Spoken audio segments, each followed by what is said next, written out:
میرے نبی پاک علیہ الصلوۃ والسلام دا سونا فرمان آخری جملہ سن لو۔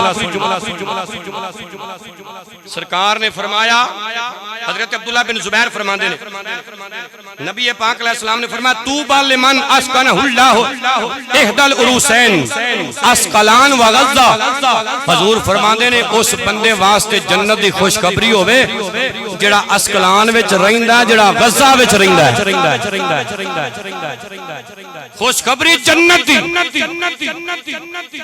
لہذا میں سوشل میڈیا دی وساطت نہ خاص کر کے حکومت پاکستان نو پیغام دینا چاہتے اج اونا تے ویلا آیا، کل تیرے پاکستان تے بھی آ سکتا۔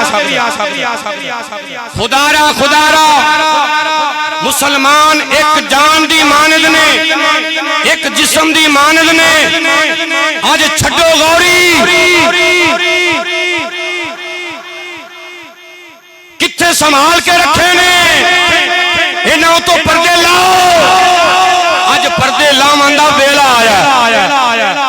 آج مسلمان تیاں دیاں عزتاں لٹیاں جا رہی ہیں، آج مسلمان دیاں تیاں بیوہ ہو رہی ہیں، آج مسلمانہ دے بچے یتیم ہو رہے ہیں، آج جائیداداں مسلمانہ دیاں لٹیاں جا رہی ہیں۔ حکومت پاکستان سوچو، آج وقت اسلام تے بڑا کڑا حق بند ہے، اس غوری نو آج ہوا لوائی جائے اور اسلام دا بول بالا کیتا جائے۔